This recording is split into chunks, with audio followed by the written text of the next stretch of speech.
And in this way, everything is equal, you could say, in a way, relative.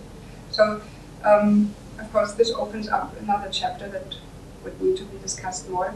But if you come to a deeper understanding of this equality of all beings and all phenomena, this would be the pure aspect, the enlightened aspect of pride, and it would lead to a character where there is, just like the earth is the element that is associated with pride, just like the earth giving, like the earth is giving crops to everyone in a very equal way, or like the sun is shining its light rays on everyone without distinguishing whether on this one I don't want to shine.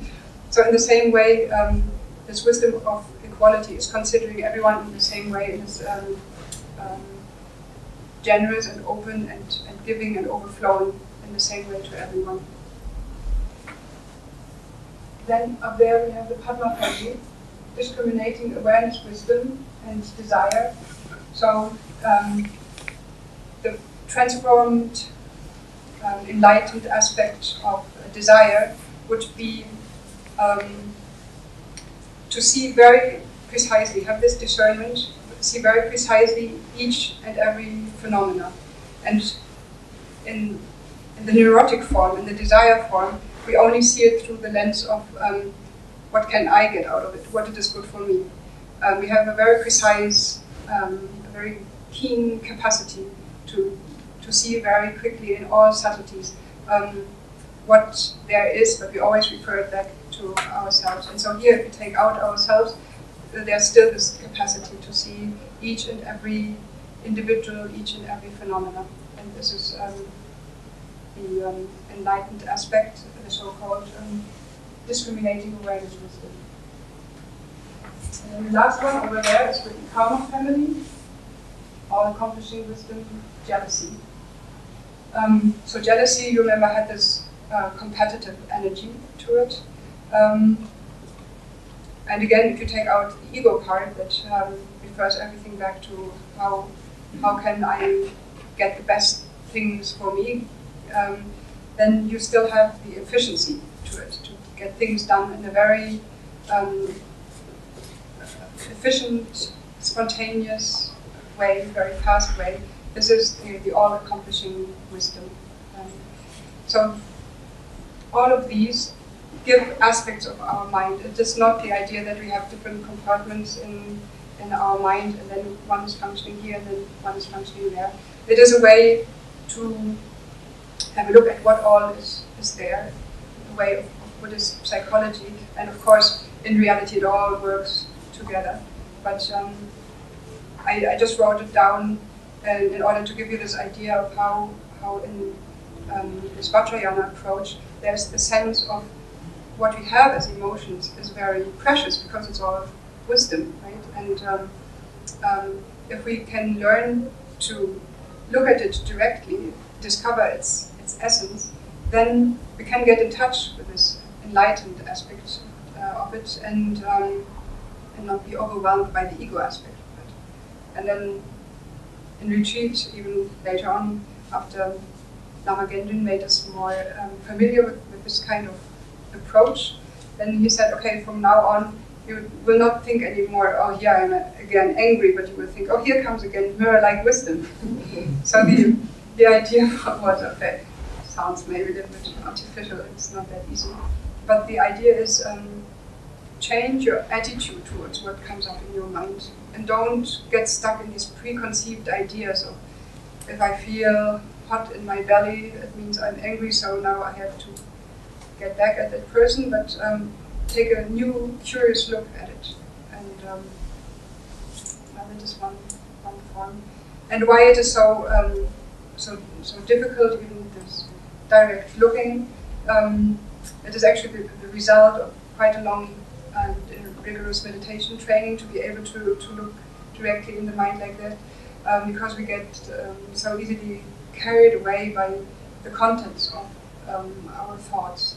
You know, when any of these emotions comes up, it is always a thought plus the energy, and we like the thought so much, the storyline. It is it is us. It is what makes us unique. You know, my story of how my boyfriend broke up with me is so unique, even though everyone has their version, but this one makes me me. So I don't want to let go of it. And when something comes up, instead of dealing with the anger of having my pride humiliated, and just dealing with the energy, it is so easy to get sucked into the story and think again about what he did all wrong or what I could have done to change it and so on. And when one talks about it, even it might sound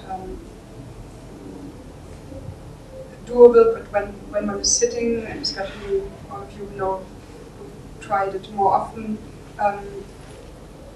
because sitting is so easy and watching just the breath or the thought directly without getting into the story, it's getting so monotonous and boring. So you want to have entertainment, and that's why so many people just try to do meditation and then think, oh, I cannot do this.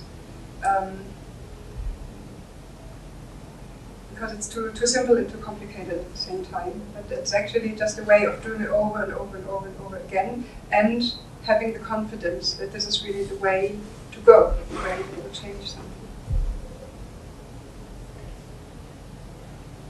Okay, I will stop here for tonight, and I would be happy about your questions.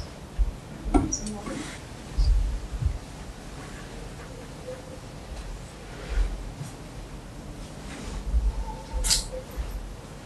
When you're talking about the Mahayana approach, for example, jealousy, and to rejoice, how do I know if I'm really rejoicing or if I'm just telling myself that I'm rejoicing? What do you think? How do you know? I have my doubts. It's good to have doubts. In the Mahayana teachings of Yojong mind training, there's one advice that we are given where it says of two witnesses, only take the one, that's yourself. Meaning the other one could be what other people tell you from outside, or you're such a rejoicing person and inside you know what is really going on. So I think the answer to that is we have the intelligence to be honest with ourselves.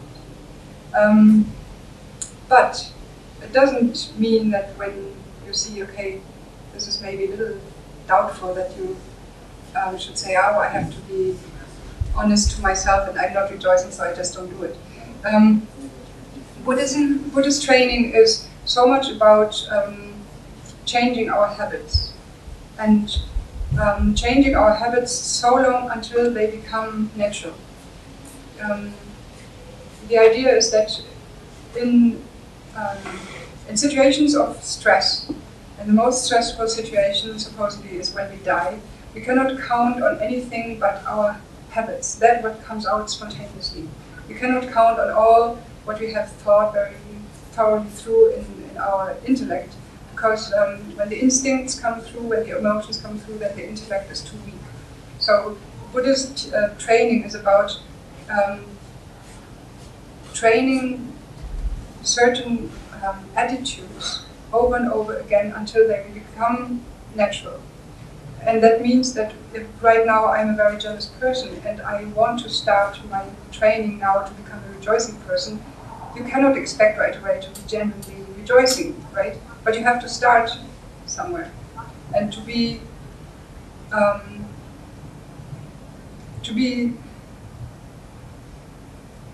can be sincere without being totally authentic right away. Yeah? But you still sincerely aim to become a rejoicing person. So that is also the part in Mahayana practice or in Dharma practice in general, to have this patience with yourself that allows you to say, okay, here's where I am, but this is the one step I can do, and I can at least say I'm rejoicing. Even inside I go like, not really, but I can at least say it, and then it comes, it grows, and you feel, you will have your experiences how good it feels rather to rejoice than to have this is not in your belly.